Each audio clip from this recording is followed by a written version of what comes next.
Dunia nzima ilikuwa inasubiri kwa hamu siku hii hapa ya leo, siku ambayo tunakwenda kushuhudia ufunguzi wa michuano hii ya Kombe la Dunia 2026, fainali za 23, fainali ambazo tunakwenda kumpata bingwa mpya wa Kombe la Dunia miongoni mwa mataifa 48 ambao wanashiriki kwa mara ya kwanza tangu kuanzishwa kwa michuano hii ya Kombe la Dunia. Lakini leo sherehe za ufunguzi zipo katika mji wa Mexico, miongoni mwa miji 16, na Mexico tunazungumzia pia ni nchi ambayo wanaandaa wao, Canada, Mexico pamoja na Marekani. Mechi ya ufunguzi, wenyeji Mexico watakuwa wakicheza dhidi ya Afrika Kusini. Dunia nzima haizungumzi tu kuhusiana na mechi hii, wanazungumza mechi ambayo ilichezwa tarehe kama ya leo mwaka 2010 pale Joburg, ambako Afrika Kusini walikuwa wenyeji dhidi ya Mexico. Matokeo yalikuwaje ni miongoni mwa mambo ambayo tutayazungumza, lakini kualika studioni mimi ni Fatma Abdullah Chikawe, siko peke yangu.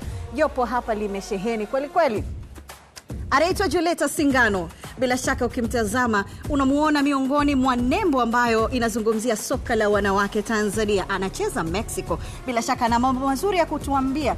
Kila ukikumbuka kwamba leo taifa ambalo unacheza huko soka la kulipwa wanaandaa sherehe za ufunguzi, kitu gani ulikuwa unatamani kwako binafsi? Kwanza binafsi nilikuwa natamani kushuhudia mchezo huo. Ni mchezo mkubwa na wa kihistoria. Binafsi nilikuwa natamani sana kushuhudia. Karibu, utatupa mambo mengi mazuri zaidi. Lakini ukiwa unazungumzia soka Tanzania, kuna daktari wake.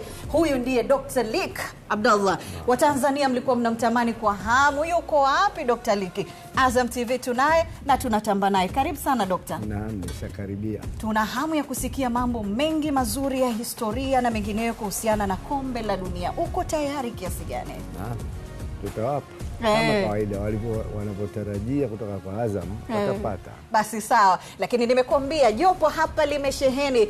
Tunaye pia mkongwe mwingine kwenye safu ya uchambuzi, gwiji Edo Kumwembe. Ndugu yangu, wakati huu ukikumbuka tarehe 11 mwezi kama kwa maana ya mwezi kama huu wa 6, lakini pia mwaka 2010 pale Afrika Kusini, karibu kabisa hapa na Tanzania, kuna kitu kinakuja hivi unatamani leo ukiseme hapa? Natamani kusema vitu vingi na watu wakae chonji wasikilize kile ambacho nitazungumza. Lakini kikubwa zaidi achilie pambano lenyewe, lakini historia ya World Cup kwa ujumla. Mitandao inazungumza mengi kuhusiana na Kombe la Dunia 2026, lakini leo sherehe za ufunguzi tunaanzia katika mji wa Mexico hiyo.